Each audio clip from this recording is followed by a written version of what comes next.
Good evening, everybody, and welcome to the sixth talk in our series of spirituality and the earth. The host group for these talks is Elders for Earth, and we're a group of older people, some people very involved also in SHEP Earth Aware. We want to promote awareness of the climate crisis in all age groups, but we particularly want to encourage older people, older citizens to become more engaged and to encourage our politicians to seek to be more active, really, I suppose, in eliminating the cause of climate change and the impact it is already having on large areas of the world.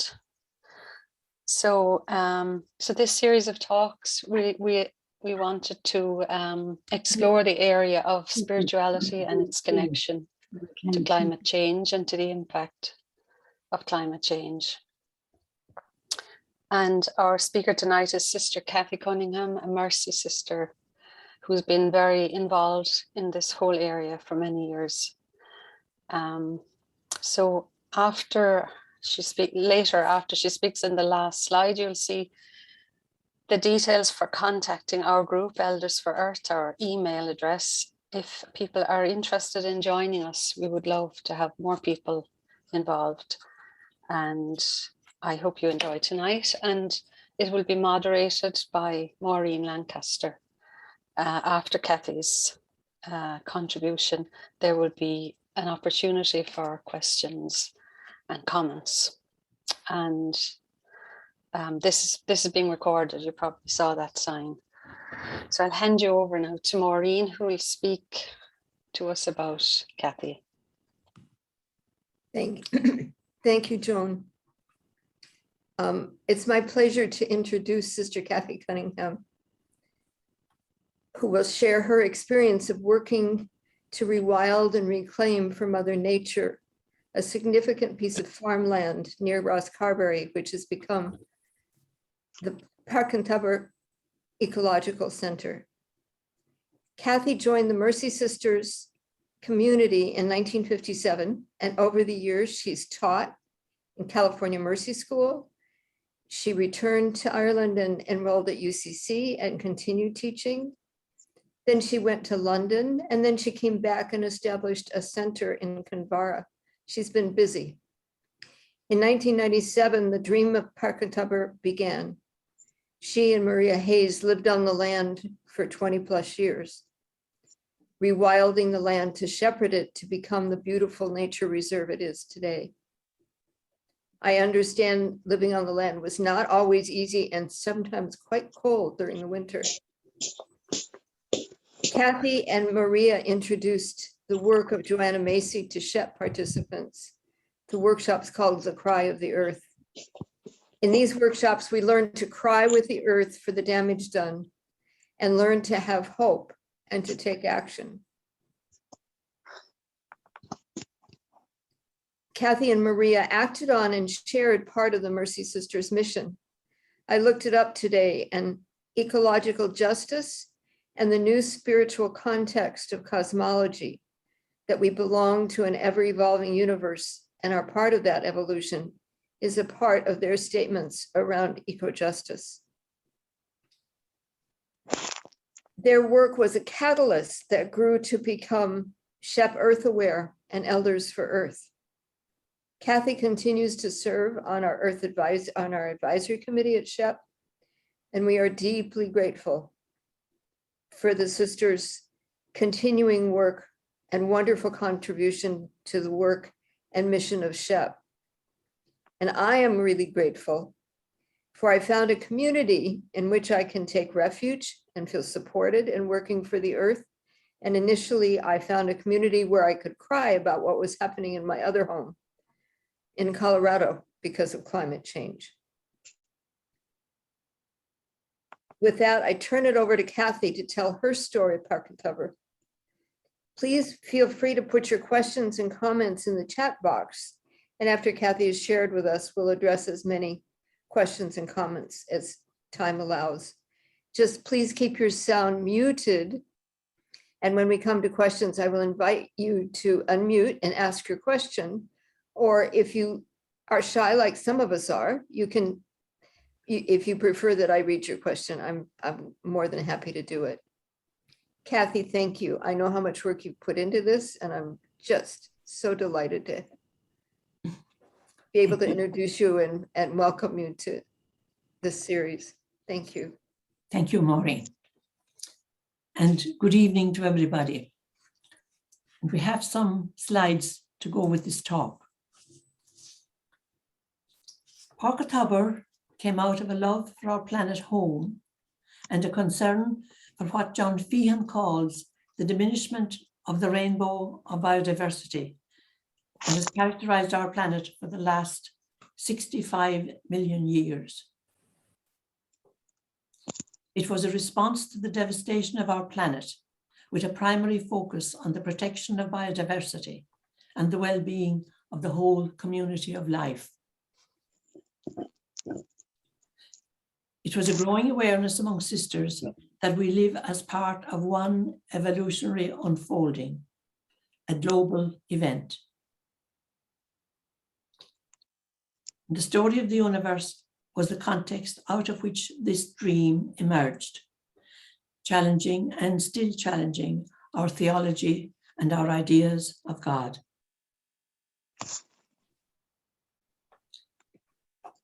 And there were a lot of influences leading up to Páirc Uí Chabair.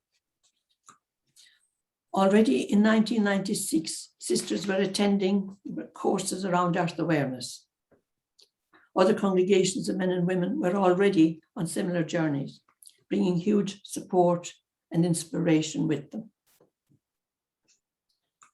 For Mercy Southern Province, a new direction around our earth home was bringing a spirituality and a groundedness which we all valued. Like-minded people coming together, studying the universe story by Thomas Berry and Brian Swim, and marveling at the mystery and the magic around us and beneath our feet.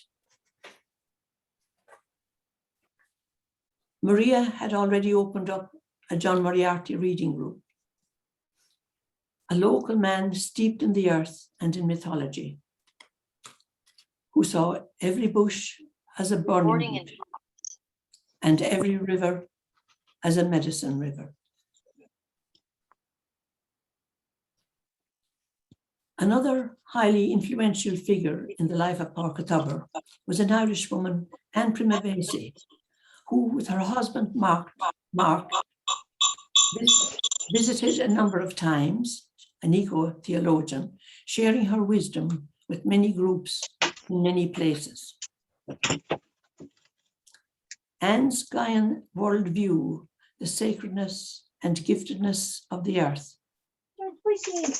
and the need for our theology and spirituality to embody such a sense of earth. It can only be seen as a forerunner to much of our eco-spiritual thoughts today. In her book, Human Arrogance versus Ecological Humility, she quotes Thomas Hardy on the exclusiveness of the humans regarding heaven.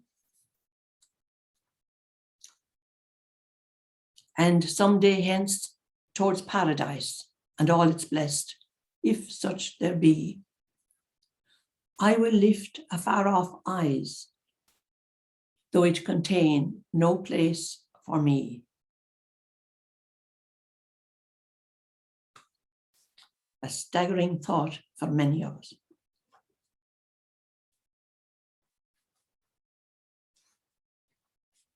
A lot of enthusiasm and new energy now begins to emerge.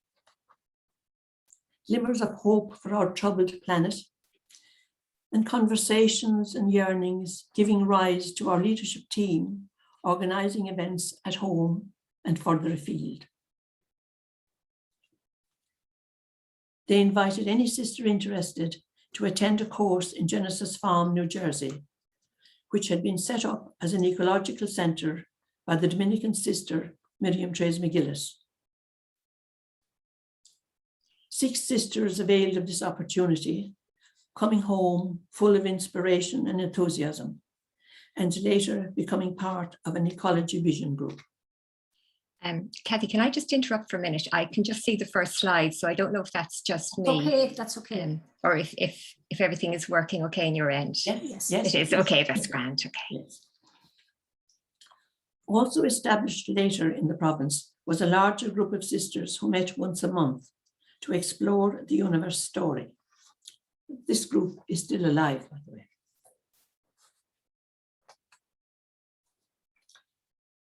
Gradually, the dream of the earth begins to manifest itself. What if a piece of convent land could be put aside and the dream be allowed to happen? So the exploration began, finding Mercy land in the southern province.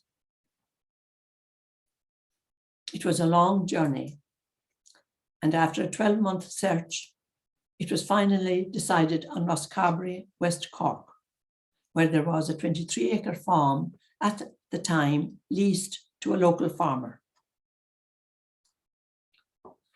At the beginning, we just used 3 acres, and gradually the whole 23 acres became part of the project. And for the living out of the dream, Maria and I were invited to facilitate this ecology venture. But since we lacked the skills and technology that were needed, a man called Dominic Waldron was employed as permaculturist to get the project off the ground for a few years. He had a real love and regard for the soil. Among other events, he attended Miriam Trace's workshops on her visits to Ireland and Porcatubber. And he held the vision all the time, with a strong sense of the interconnectedness of all things and the community of all life.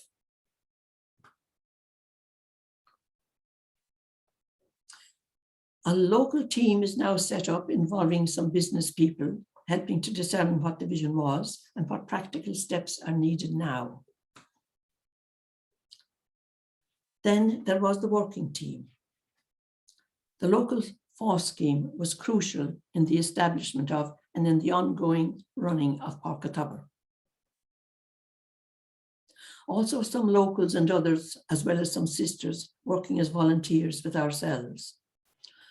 All of us trying to keep the vision at the center of what we were trying to do.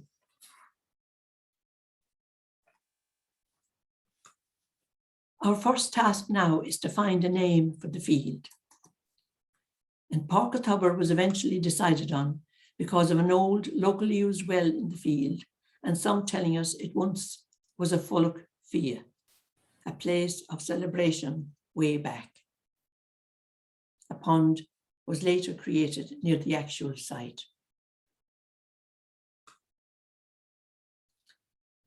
And now the work begins on the land. A nucleus garden structure is established before any house was set up. So, upsetting as little as possible and mulching with old hay from the field rather than digging and disturbing habitats, nudging away the grasses rather than pulling them, and trying to be a mutually enhancing presence, as Thomas Berry was reminding us.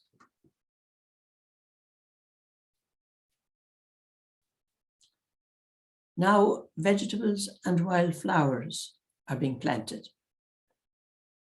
And this selection of images will give you a flavor of what it was like.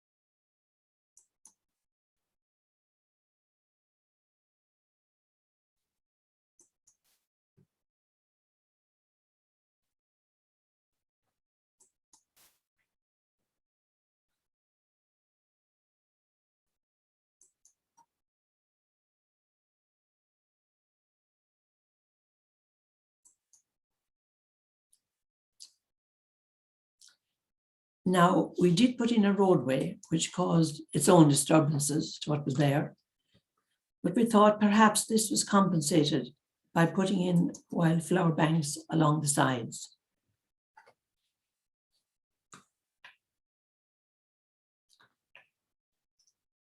Creating a number of pathways throughout, introduced early on by Dominic, always reminding us that we humans are but one species among many. And that it was very important that we humans stay in our space and leave the rest to the more than human, learning all the time how to be a mutually enhancing presence in the field.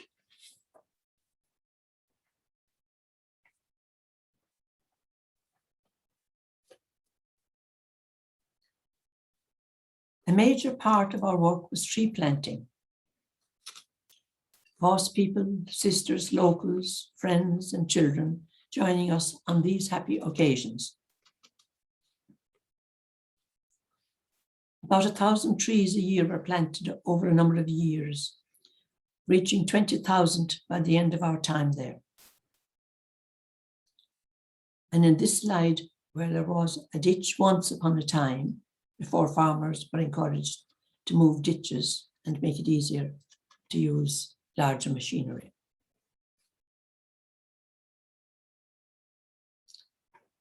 And next, a hen shelter is now put in place and hens arrive, along with 2 delightful cats. Abraham reminding us that we are human only, in contact and conviviality with all that is not human.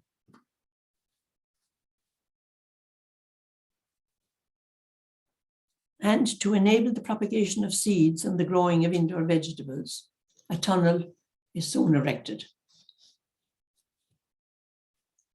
And planning permission for an ecological project and for a cabin to live in, have now arrived, to our great joy.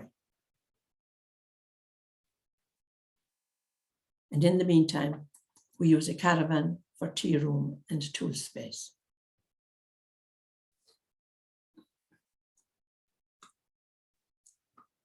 And gradually becoming aware of the need and the value of the arts and creativity for our own healing and for that of our planet home.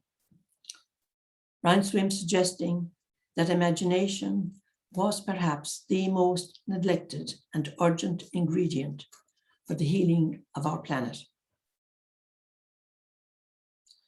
And the Roscarbery Literary Festival was coming up soon, and we were so full of the universe story and it blowing our minds and hearts open.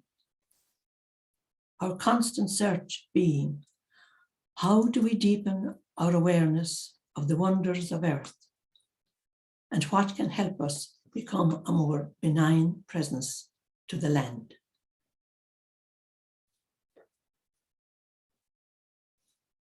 My niece Catherine, who was involved with us in reading the universe story, suggested involving the school children in our journey. So early on in the project, this idea was presented at the Roscarbery Festival, with Catherine guiding it. It was pure magic.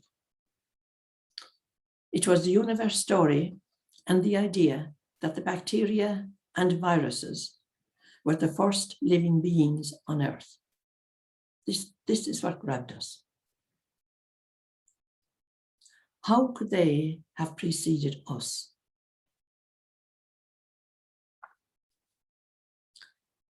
So with drums and song and music, elegantly dressed as bacteria, the youngsters from a trailer of a lorry proudly singing to a crowd in Roscarbery.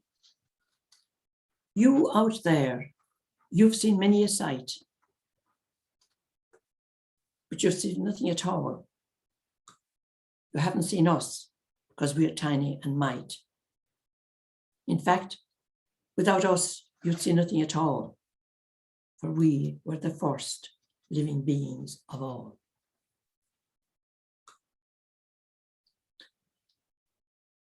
This had a powerful impact on all of us, both the learning and the connections made and the energy that came from it.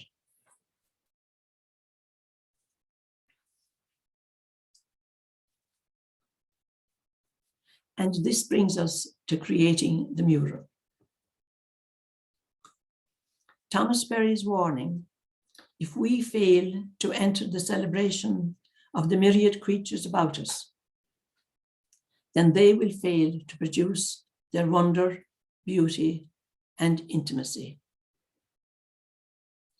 A dimension of the human soul will never again be activated as it might have been.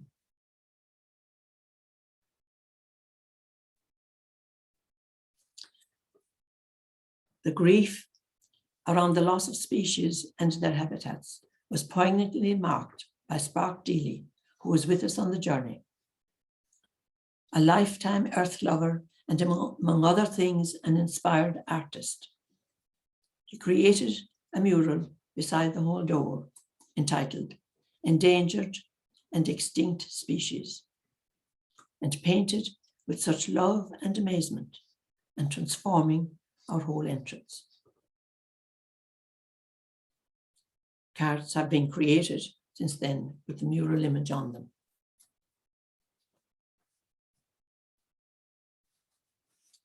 At last, Maria and I move into the cabin. Visitors coming and staying, getting involved with the work and the vision, and bringing energy and further inspiration along with them. Sisters, friends, and the wider community were a constant support, as well as some wonderful neighbours. And within a few years, Jane Capener joins us as a FOSS worker on finishing her 3-year course there. She takes on Dominic's guiding role until the end, bringing the vision of interconnectedness and love for the earth with her. She says that her biggest surprise coming to Porcatubber was hearing from Dominic that there are no weeds anywhere anymore, only wildflowers and wild plants.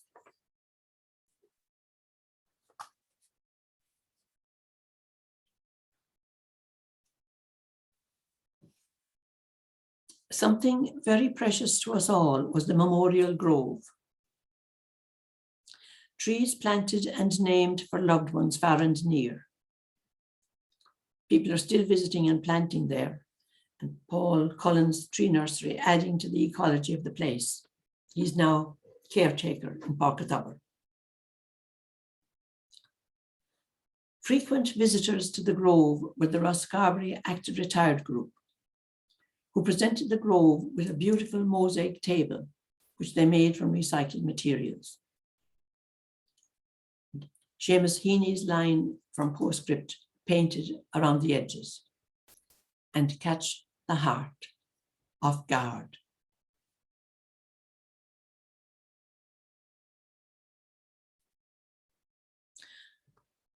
Over the years, rituals marked those moments of seasonal changes that affect all of life, not just human life.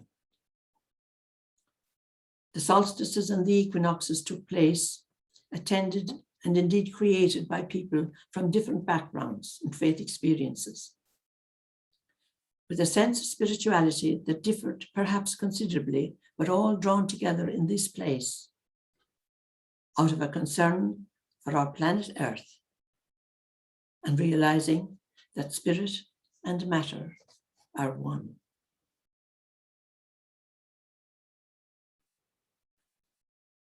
The various solstices and celebrations down through the years were a powerful source of nourishment, of renewal, and fun for all of us.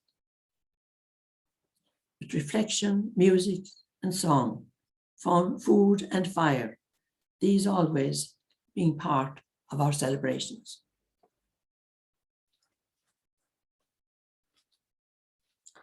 But I must tell you of our first standing stone for the first summer solstice.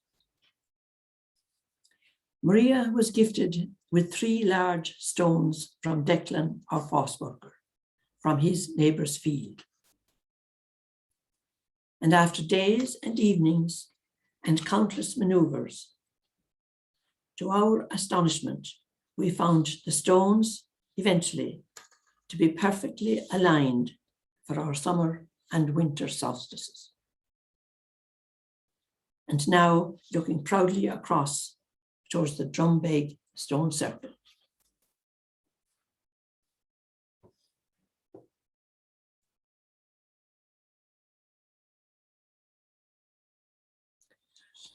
So with the tunnel in place and with Maria's inspiration and perseverance, very soon the community garden takes off, bringing a great buzz on Thursday mornings and drawing in other groups to share their ideas. And today, with an added new tunnel and wheelchair access, activities are growing all the time. And wonderful to see the Co-Action Group, Tidy Towns, and CE people all collaborating, planting seeds, sharing space, and helped by the students in the local school with the digging and the planting of the trees.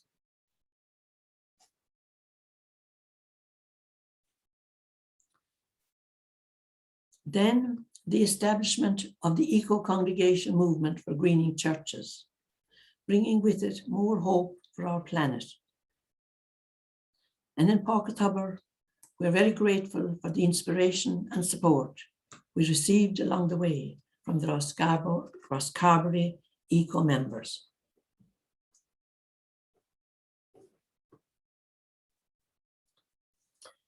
And the Dream of the Earth continues to evolve. Now it is with the Cry of the Earth group. Some 7 or 8 years ago, Maria and I were invited by SHEP to start an Earth Awareness group. And this now brings Porkathabur into another new and important phase. We rejoiced at this expansion, bringing together the dynamism and enthusiasm of like-minded people, committed to raising awareness around the suffering of our planet home.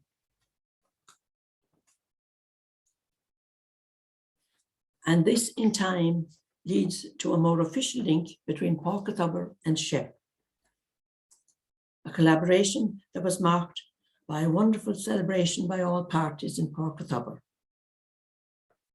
with poetry, song, and music as they ring out over Porkathabur, over Rosscarbery and the Warren Strand, and the planting of an oak tree on the hilltop by the pond. Perhaps a kind of heralding or forecasting of the big things that were soon to burst forth.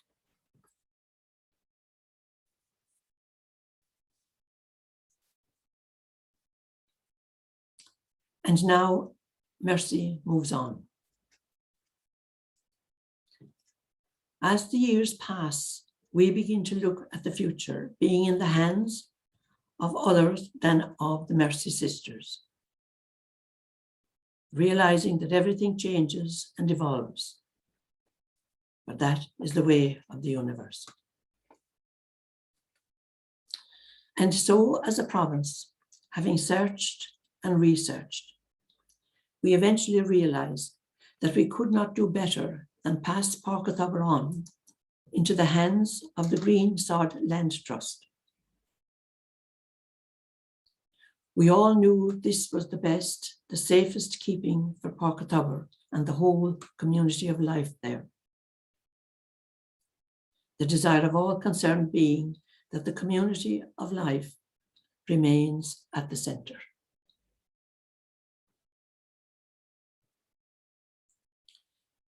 So the highlight of our journey with Porkathabur then was this decision.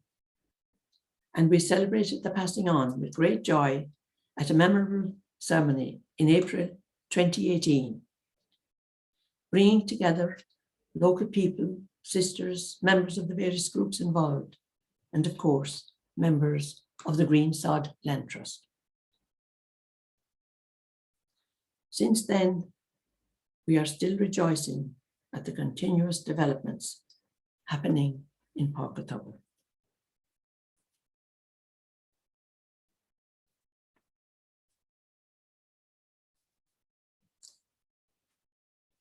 I'd like to finish with a poem by Arteza, a poem that we often say before our meals, and it sums up the vision at the heart of Páirc.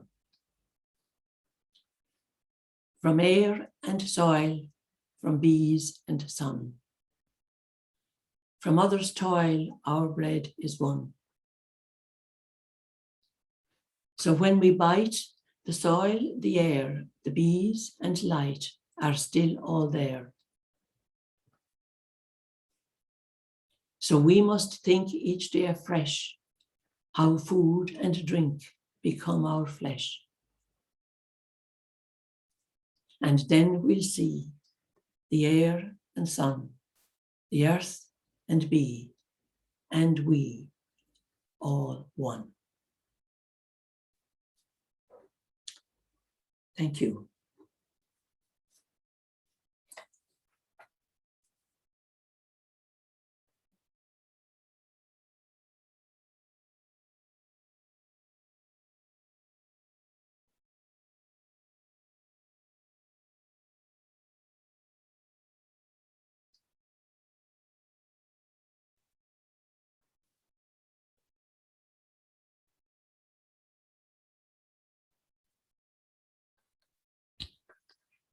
Thanks, Kathy, for that beautiful presentation. Thank you. And Maureen is going to keep an eye out there for questions and comments. Couple of comments coming in now about what a wonderful presentation. And it inspires me so much. And I remember being in a group with you, Kathy, and the first time that you showed the awakening universe, I was totally blown away. And I think I found a copy and I think I watched it at least 10 or 12 times. Because it's just to think about the universe being an evolutionary process that we can support in a positive way has given me great hope. And I'm really glad to be reminded of it tonight. I'm going to check the chat. I think we have some beautiful, inspiring work. Kathy, thank you for sharing. Thank you. And Mary, would you like to ask your question, or would you want me to just read it? Or Is that me, Maureen? Yes, Yeah, and I was sorry, just Mary, wondering what challenges there were for you, Kathy, along the way, because it looked like, you know, it could have been tough going at times, and like what resources you had to draw on in yourself to, I suppose, get through those challenges. Yes, Mary, I think we had wonderful support. I mean, meeting once a month and once every six weeks, another group looking at the vision. I think that was a constant backup when we were beginning to lose heart. Because for me, it was quite difficult to begin to see the human as one species among others, and that the others had their rights as well, and that as humans, dominance had become a big thing, and I wasn't that aware of it before. So that was one of the biggest challenges. The other challenge, of course, was other people's resistance to the whole thing, the whole project, the whole notion of the other than human creatures having rights as we had. yeah. Well, and I think for me anyway, the notion of the human being on the top of the food chain and having the quote right to use everybody else for our own needs and wants is one of the huge things that we have to transcend, because we're like the fish in the sea who can't see the water that we're swimming in. We take our system for granted, and now we're in the mess we're in. Here's another question, Kathy, that came through. Does your spirituality support your sense of what the planet may be facing, and does your spirituality help give you hope? Or how does your spirituality fit in for you when you're really facing the real difficulties that the earth is experiencing and all life is experiencing? And there was a phrase a friend of mine used to say when we were distressed or didn't know what to do. She would say that the universe knows, and the land knows, and the creatures in Porkatubber somehow know what is the best for Porkatubber and for the planet. That helped a little bit. But I think the big shift was moving us out of our cocoons into the bigger universe and seeing the mystery and the magic there, which still baffles us. It's meant to. That somehow put things in perspective for me. And the devastation today, well, I do feel I have a part in it, and we humans have a part in it. And for me, then the ownership of land has been quite an interesting learning, that we don't own the land. The land, the ancestors would tell us, the land owns us, and the land is our mother, just to quote.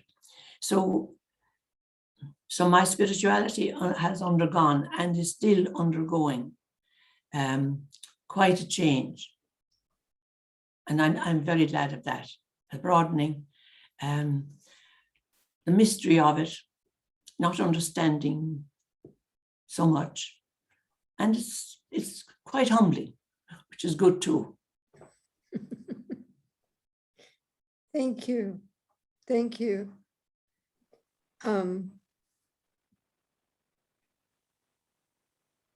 There's a hand up from a Terry O'Sullivan. Oh, please, Terry, go ahead.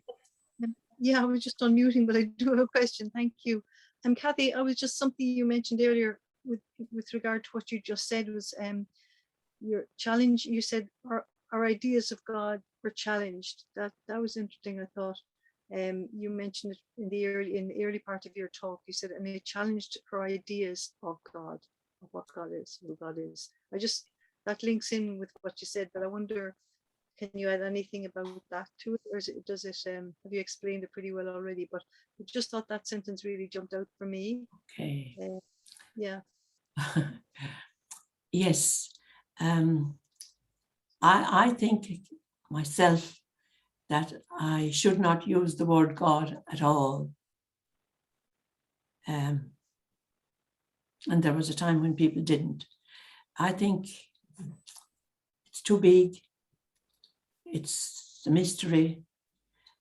There's no fathoming it. And I think just to bow before the mystery of the universe itself is the only thing to do. Lovely. Because I think I might have had God, in a little bit in a box.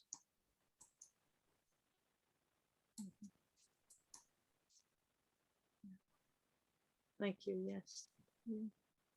And God may not be comfortable in a box. Maybe a bit too small. No, yes. And the mystery of the universe and the mystery of the evolution of the universe and the notion that people can play a conscious part of that evolution to help move it forward in a life enhancing way in our small steps. Yes. And here's a message from Sally that says, thank you for the wisdom you are sharing, Kathy. It's inspiring and beautiful. And yes, to all that you have said. Thank you. And I think there's another question above that. So forgive my old eyes as I try and read the screen.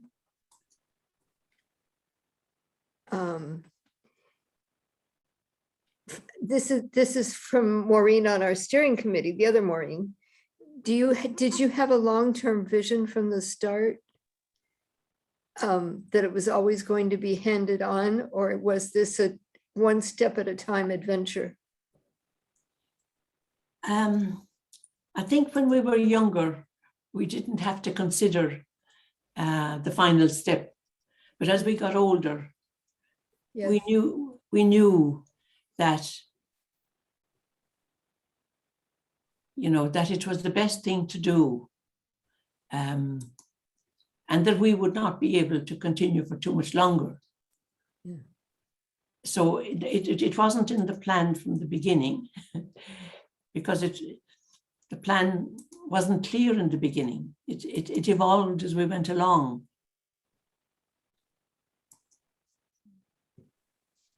None of us had any experience, well, maybe Dominic had a little bit, of setting up an ecology project like that from a farm. Yeah.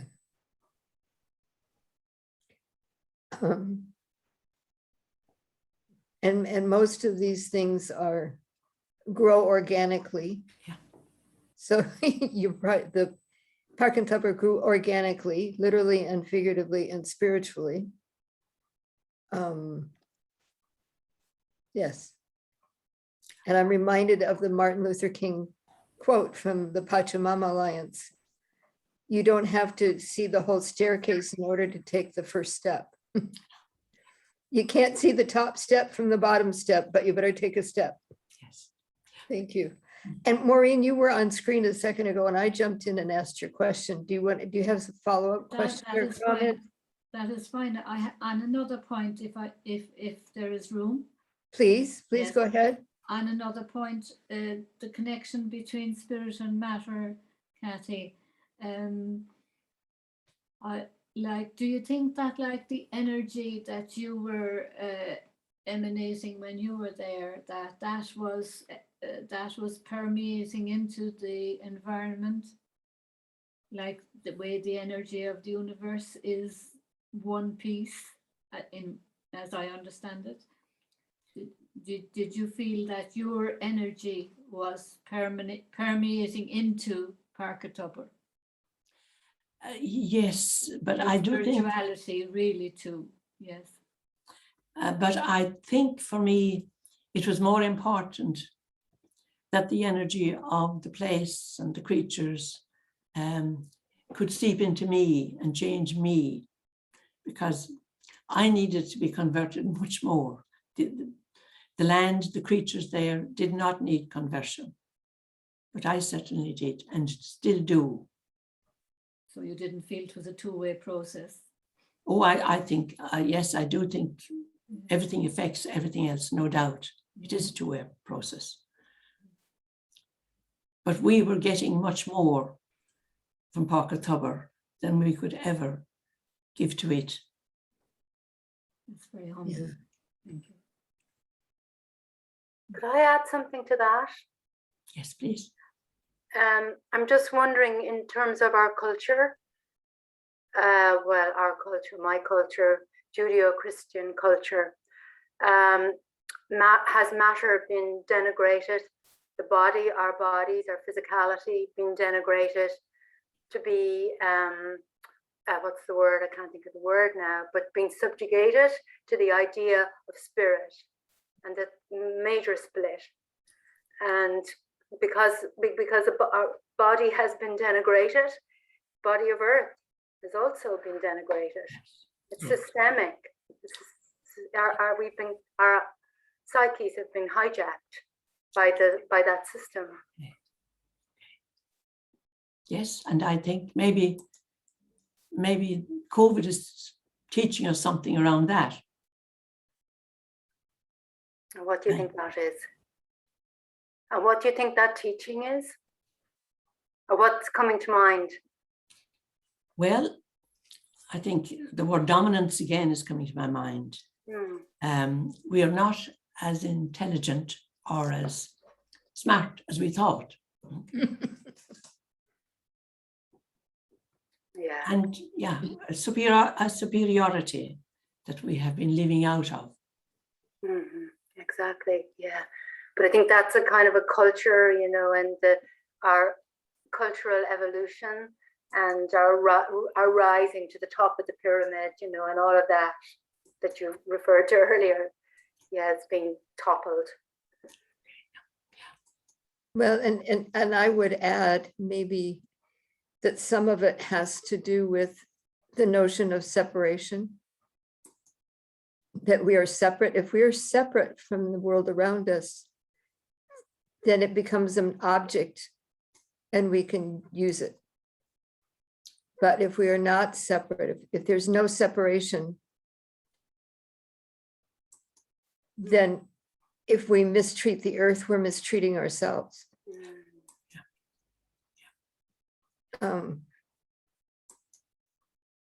So it's a matter of, if I can turn everything into an object like a biro,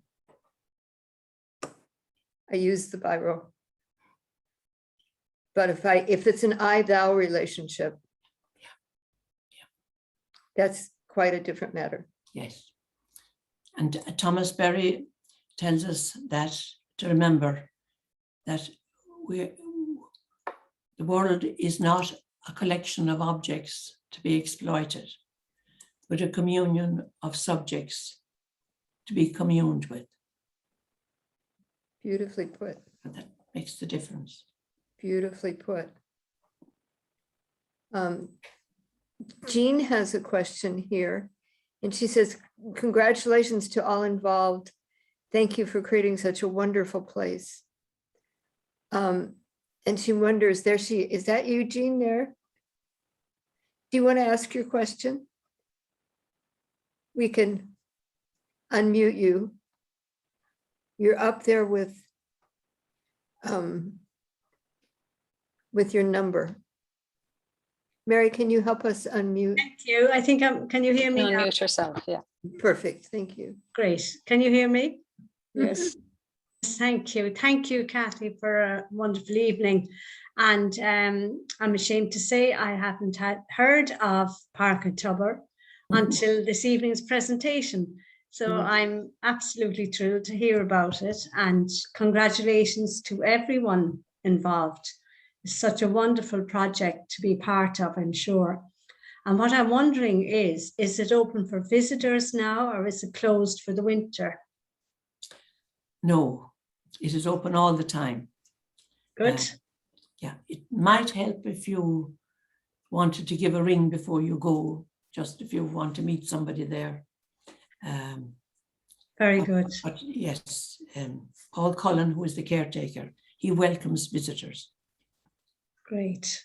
And will that be on your website, the phone number?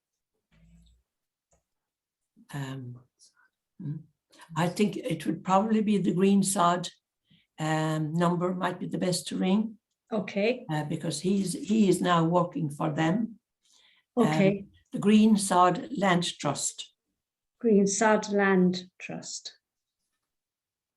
That's great. Thank you very much. Welcome. It looks like Eileen has a question. Eileen, do you want to go ahead? Me? Yeah, I only just want to say thank you, Kathy. It's wonderful to be here tonight, to see you again after all the years. And thank you for all that you did for the community. Your great wisdom seeped into us. I can't say, you know, we went for it with great enthusiasm, but it happened. And I suppose that's the miracle of what happens in lots of things, that we're attracted in some way, and you were the instrument that brought that about. So thank you so much, Kathy and Maria. You both did wonderful work, and it was lovely to have your presence at our meetings. You always brought such richness. Thanks, Ivy. That's very lovely to hear. And we were out there for a picnic for Elders for Earth steering group. And Paul shared with me that the temperature in the kitchen during the winter is 6 degrees. And they were out there for 20 years. It gives me a whole new respect, Kathy. If I had known that, I would have been coming with long johns for both of you. Thank you. Eileen Lynch had a question or had her hand up. Eileen, do you want to go ahead and ask?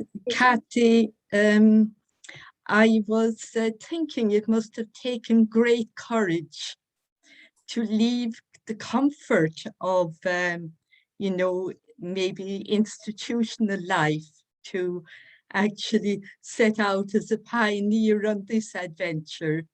And I'm wondering what kind of, what sustained you in that, say from your life's journey, you know, because I know that you were involved in many wonderful and challenging things in your life as well, you know.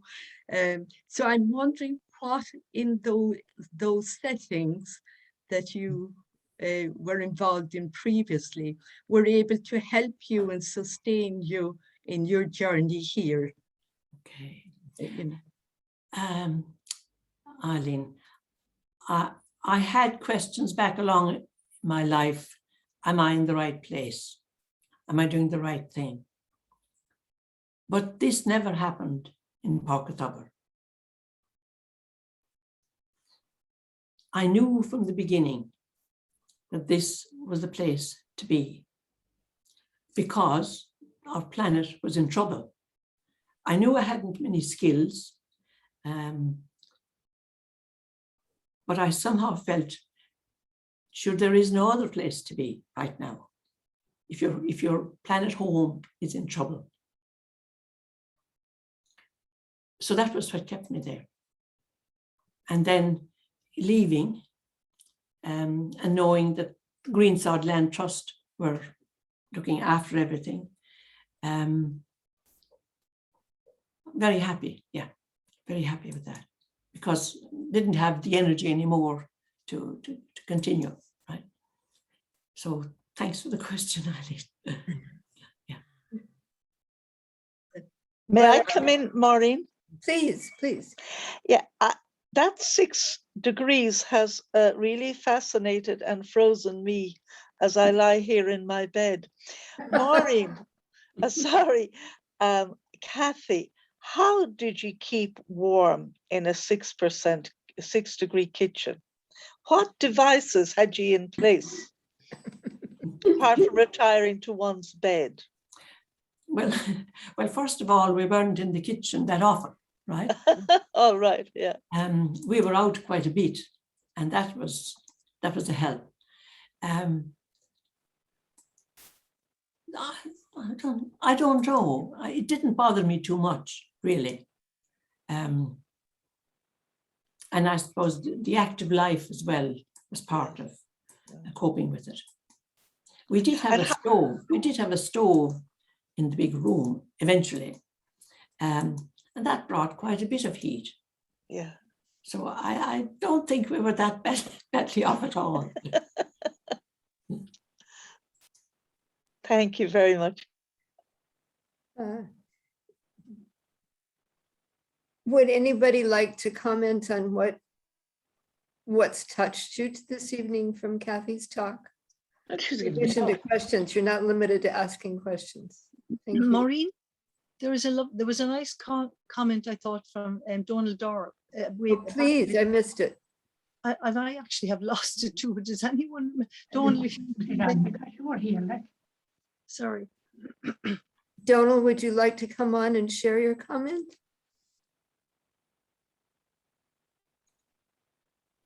I'm in the middle of a retreat out in Manresa. Sorry. At the moment, but this is something I just couldn't miss. And I think this is as good as any session in the retreat.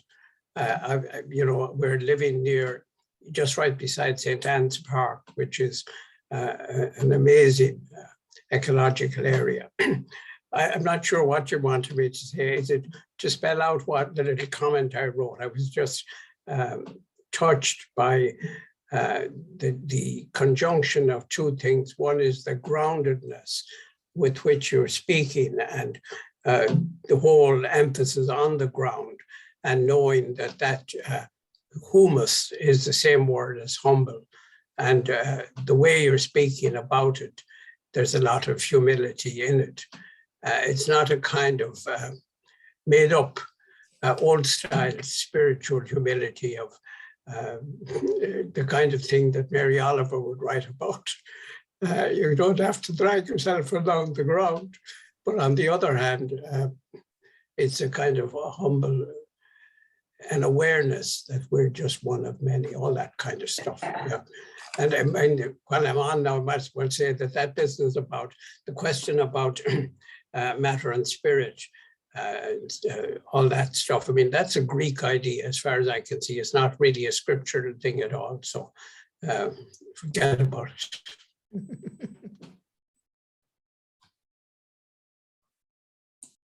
Thank you very much for taking time to be here, Donald.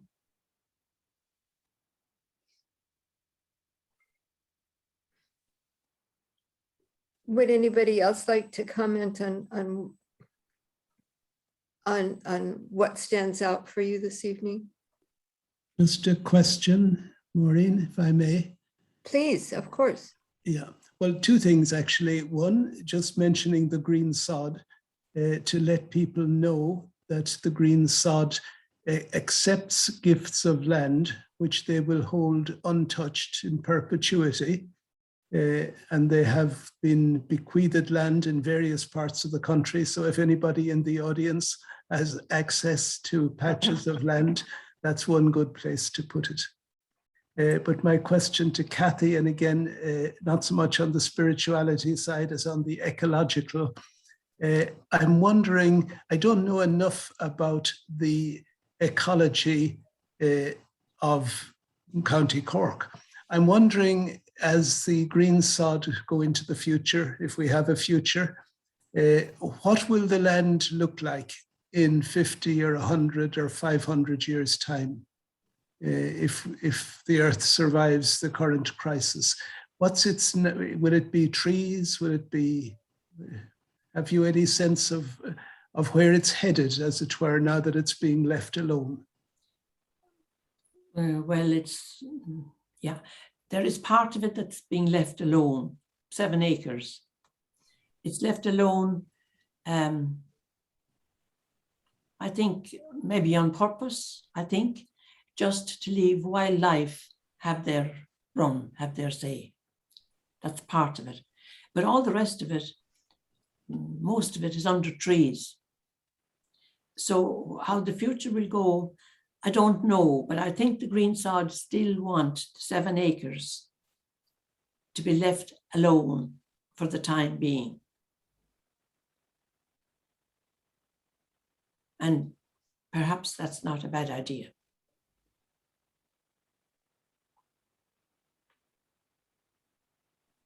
I don't know if I've fully answered your question, Frank. Well, as much as you can, yes. My curiosity is even about the trees. From my visits to Porcatubber, I know that the trees look quite dense, and I'm just trying to envisage, would those trees turn into, what kind of woodland will they be if they're not harvested and all that sort of thing? Just trying to get a sense of what that land was once like and what it might return to. Right. Well, it has been farmland for many, many years. Yes. And there are people, I suppose, gardening there. So people are living off it to some extent. And what the future is, it isn't mine to say. I have no idea. But I feel it's in very safe hands because their vision is the same as all of ours. The community of life there is at the center.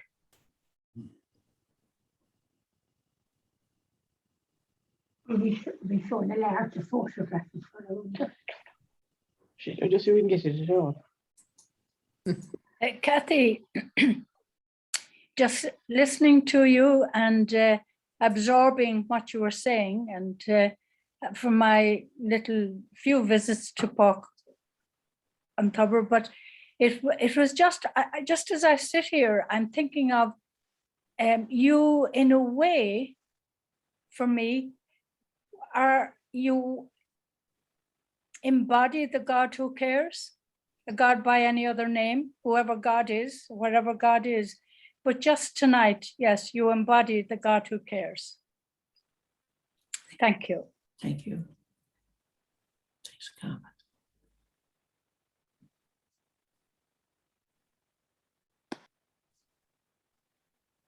I would just echo that with absolutely. And one of the things I take away is the inspiration. People often say, but I'm only one person, I can't do anything.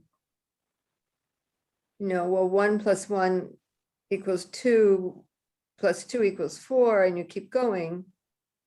And you've demonstrated what a small group of dedicated people can achieve. And we all can make a difference if we look and see what our gifts are and what we want to offer. Thank you. Every person in this call can make a difference. At least that's one of the things that keeps me going. If I may come in again, Maureen, I hope that's okay. Of course it is. Moira O'Donoghue here. Kathy, one of the lines that I think you said and that absolutely grabbed me towards the start was this: the universe is an event. And I kind of had the universe in my own imagination as a whole load of planets and stars and space. And now suddenly I'm getting this new insight that it's an unfolding, it's an evolution. And the whole sense that we human beings can only live in our time of the universe, and the call of the universe in our time to be an unfolding event. And it's so clear in what you've said and what other people have said that the call is to be aware of the natural world and to, I forget the beautiful phrase you used, but to learn to live interactively and caringly and mutually with the natural world. So thank you for that, Kathy. You're welcome.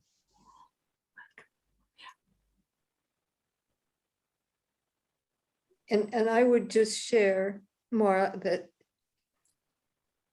one of the things that blew my mind and had me hooked after I did the workshop with Kathy and Maria was a little video. It was a video that they used called The Awakening Universe, which you can watch for free on Vimeo. You won't find it on YouTube, but Vimeo, you can search for it and watch it. And it absolutely blew my mind. Absolutely blew my mind. And it was a very well thought out way of describing what an evolutionary universe looks like. Thanks very much, Maureen. You're very welcome. Nice to see you.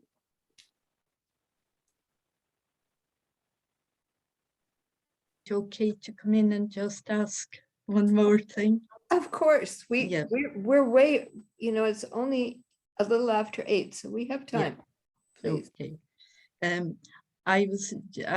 I'm aware that John Moriarty, Kathy, was a great influence on you, both spiritually and also in his love and appreciation of the earth and all being.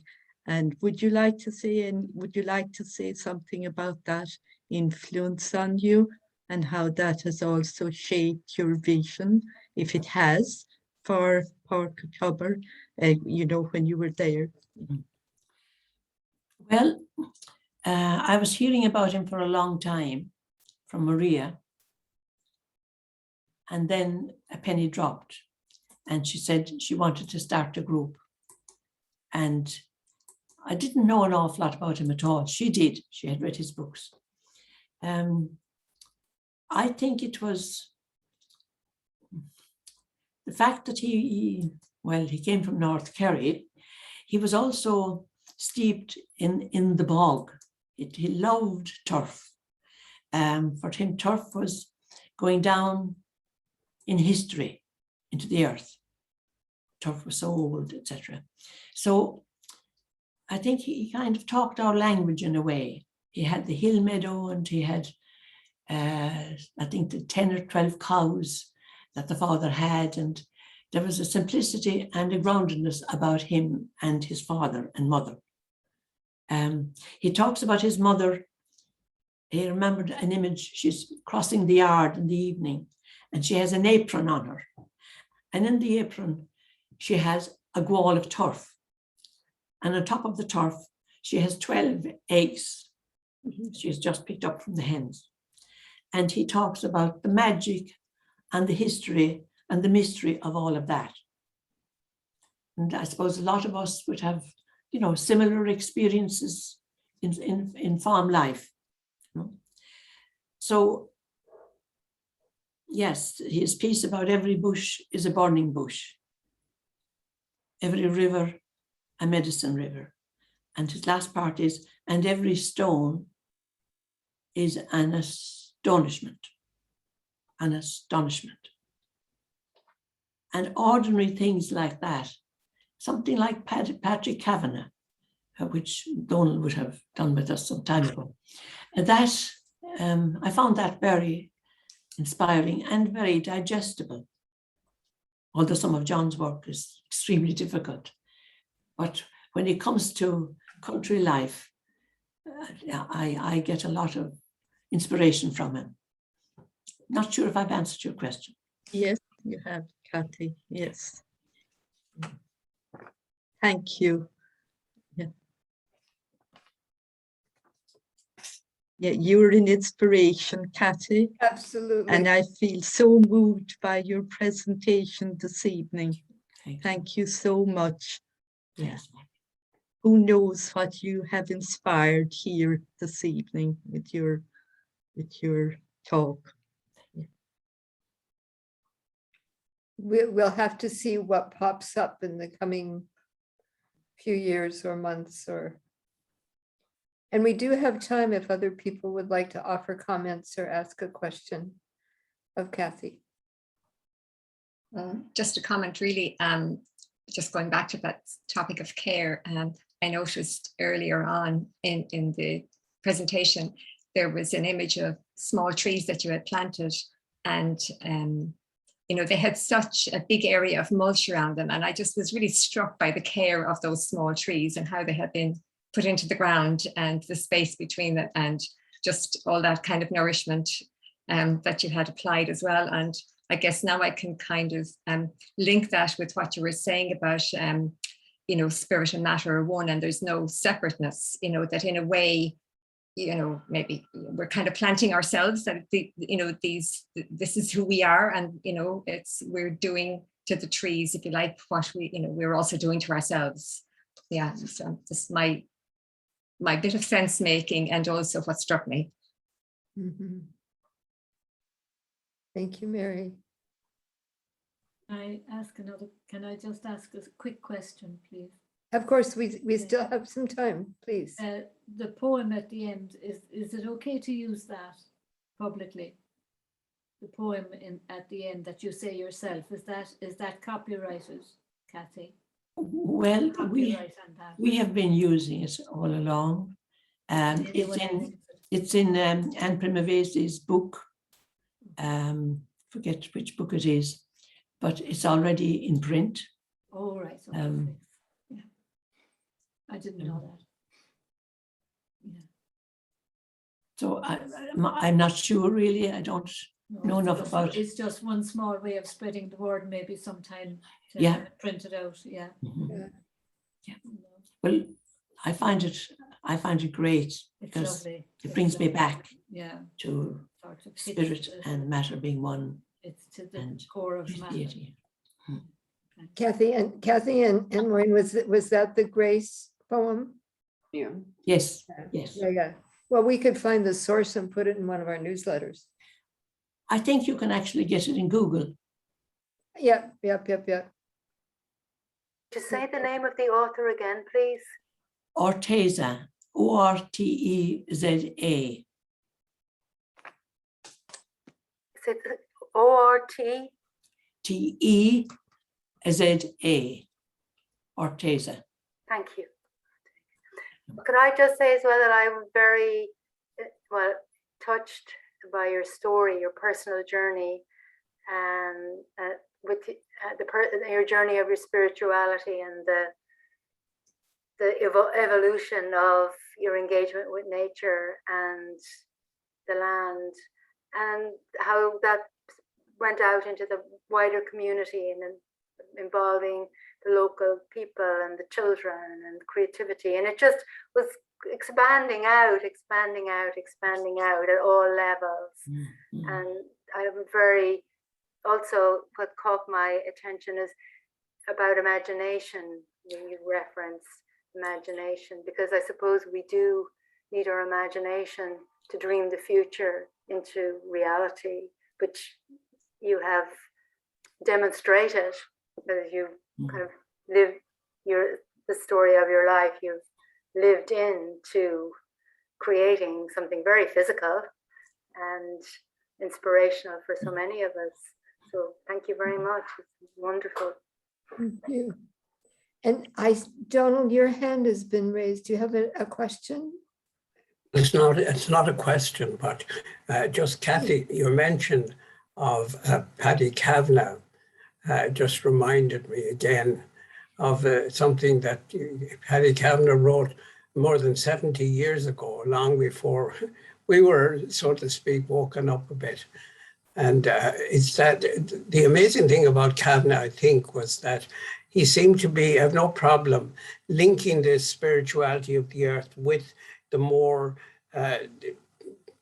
traditional, if you call it traditional in the best sense, Christian thing like that, those very well-known lines that everybody quotes, but I venture to quote them again, that about these peasant people with all the sharpened interest of rivalry. And then, but sometimes when the sun comes through a gap, these men know God the Father in a tree. The Holy Spirit is the rising sap, and Christ will be the green leaves that come at Easter from the sealed and guarded tomb. I find it so helpful to kind of take them far more literally than I used to in the past, and just seeing them as a kind of a metaphor, but taking them quite seriously. One of the nice things for me in this retreat that I'm doing is kind of maybe rediscovering a bit more vividly, like that Jesus is part of this community of earth, that's what incarnation embodiment is about, and that it's a community of friendship, that we're friends, yes, with the flowers, and yes, with the cattle, and also with Jesus, and with you, Kathy. It's nice to have you as a friend. Thank you. Thank you.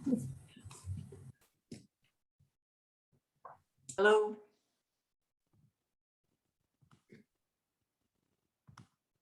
Did I hear a voice of somebody else who wanted to speak?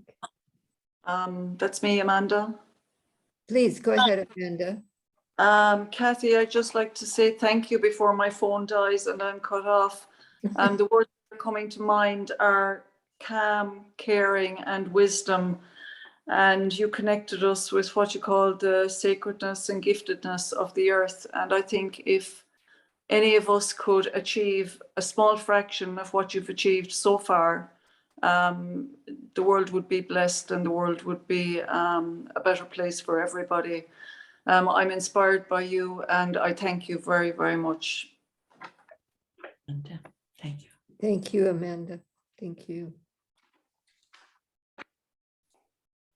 And I would say each one of us can take the seed that Kathy planted in our hearts and nurture and cultivate that seed so it grows and we can spread that same kind of compassion.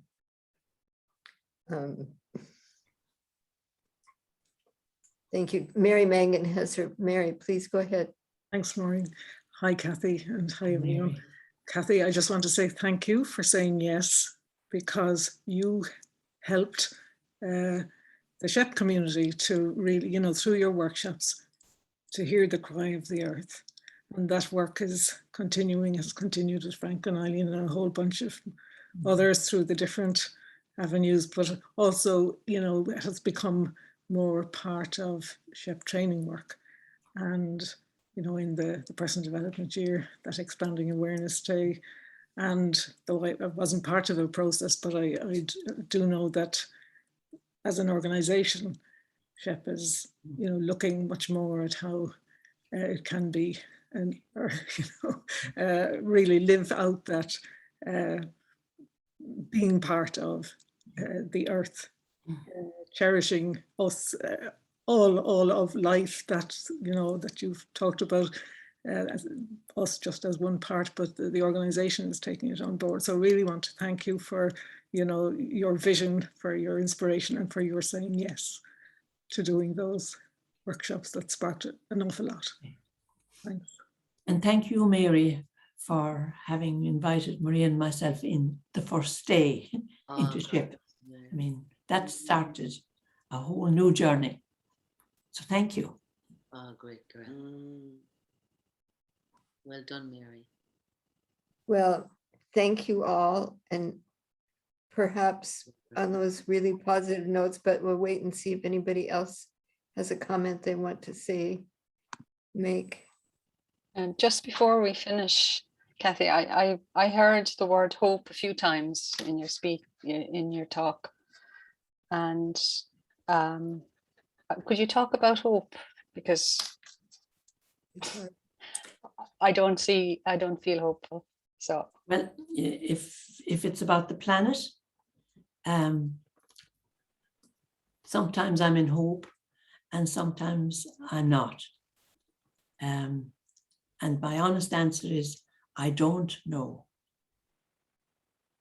I don't know where it's going, but I do think, and I have faith, that the more we accept and the more we work with climate change, I think then there's great hope. But I think it has to be taken far more seriously than we have taken it. And the time is running out, all right. okay. You're very honest and inspiring. What sometimes gives me hope is that in that same Brian Swim movie, he points out that if the Big Bang had happened even a couple of seconds later or earlier, none of this would be here. Everything would have fallen apart or would have collapsed in on itself, according to the physicists. And so I think my hope comes from the trusting the wisdom of the universe, of the cosmos. I don't know if that's going to save my favorite patches of forest, but I have some hope that life will continue in some form, that life wants to be lived. Can I come in there? Mary McGillicuddy here, Kathy. Please. Sorry, can you hear me? Yes. It's on the, hello, Kathy. It's on hope, actually. And it's on John Moriarty, and it's on Kathy. Kathy I'm part of the group, the reading group for Moriarty that Kathy's a part of. And she's been an inspiration in that, as she's in everything else. But Moriarty would say, he was always hopeful. Moriarty saw humanity as the AIDS virus to the earth, and he didn't have much hope for where the planet was going in terms of environmental damage and all of that. But the one thing that gives me hope is he said that it's always in the single individual that humanity comes to its feet. And to me, Kathy embodies that. you know, that not only what she thinks, I think I'm a thinker and I don't act it out enough, but Kathy both thinks ecologically and spiritually, and she lived that way. And I think from that point of view, it's the individuals, what each individual can do, that is the hope. And the more in the group then, Moriarty had that it's in the single individual that must kind of develop what the caring, someone mentioned care as one of the things that came from Kathy's talk a while ago. And I think it's individuals caring enough that is the only thing that's going to help us eventually. And it'll be in little small communities, maybe like Park Tubber, and maybe like other groups that will set themselves apart, that will eventually bring things around if they're to come around. But I do think that there's hope when you see someone like Kathy and Maria and all the other people in this group, I'm sure, who do great work, because I'm absolutely new to it. But I really think, is there time to tell one tiny story about Moriarty and care? Sure. Kathy, remember the story about when John was a small boy in my van, Kathy's home place as well. His dad was working in England during the Blitz. It was during the war.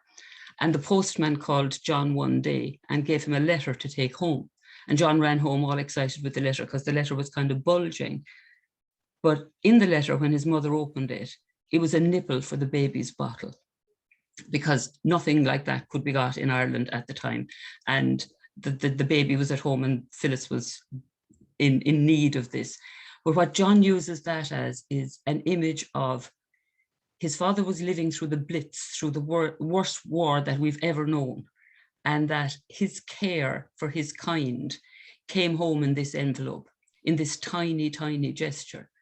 And John puts that whole concept of small individual caring actions at the core of what might help us in the end to come through and evolve, I suppose, as spiritual beings and to the best of what we can do, that we would be totally evolved in our humanity. And that will involve the humanity of everything.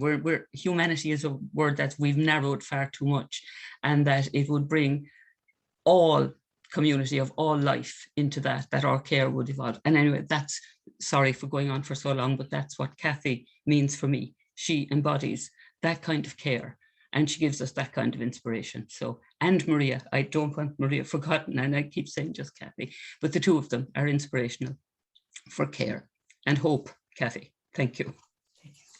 It's worth waiting for your comment. Thank you so much. That was very touching. Thank you. And before we close, and we have Maureen Muile Siniclerig was waiting to get in, I think. Yes, I saw the name and I was just going to tell her, I'm sorry, you can tell I'm a blow in and I'm never going to pronounce your name right. So if you are still here, please speak up and we'd love to hear your question. And I apologize that I cannot read your name correctly. Not at all. I actually have put down my hand. So it's sorry. Just okay. I just wanted to say thank you very much. I came very late to this, but I'm really glad I did. I was sort of thinking, oh, it's too late, I won't bother going on it, but I'm really delighted I did, and delighted to find out about Green Sod and Paula Tubber, and I'll be trying to visit them. So thank you very much, Kathy. Even though I missed your presentation, it's been very inspiring. So very good.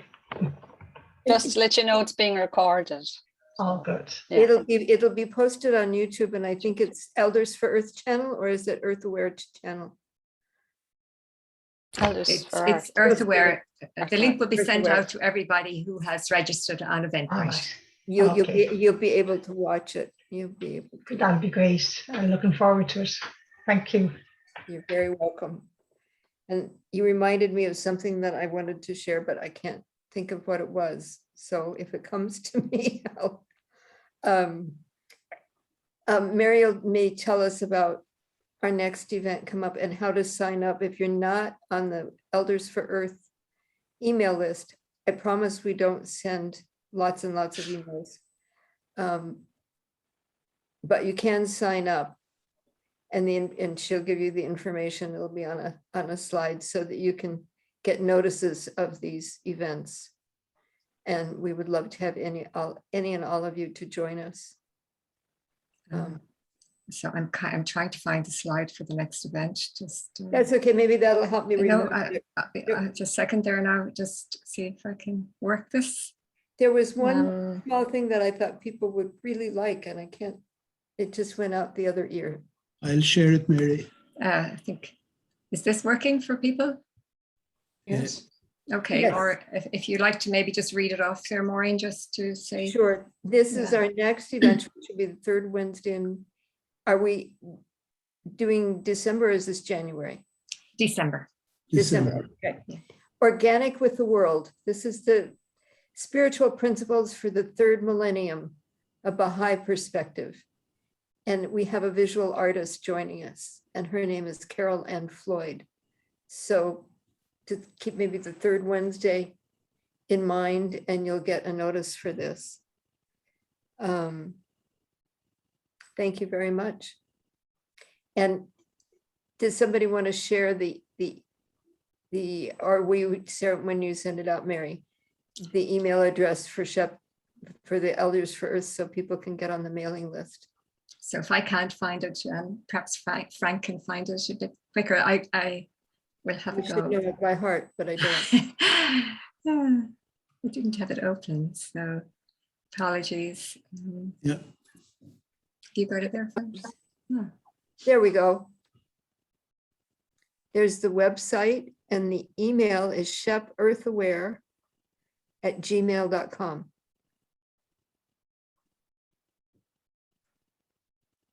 And you can sign up there for SHEP Earth Aware, and I mentioned that you want to be a part of Elders for Earth. And to sign up for Earth, Elders for Earth, you need to go to the website www.eldersforearth.ie, yes, for our particular emailing list. Great. Well, Kathy, thank you from the bottom of my heart, of our hearts, our collective heart. Just felt like this is a story that needs to be told more than once, because you can see how many people have been inspired by your example. Thank you very much. Thank you, Maureen. Yeah. And Thanks, Kathy. thank all of you for setting it up. Yeah.